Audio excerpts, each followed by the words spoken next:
עם כאלו סופגניות, איך לא תהי חנוכה החג?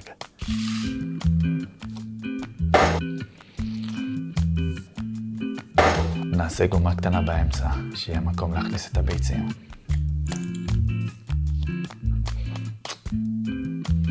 אל תפחדי לעבוד עם הידיים. תנוח. בורא פרי הגבר. בוחנת אותי.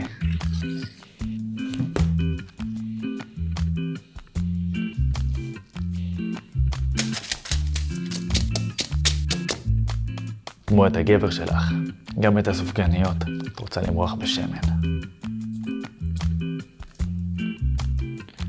אוי, נשפך השמן. הגיע הזמן לישון שוב.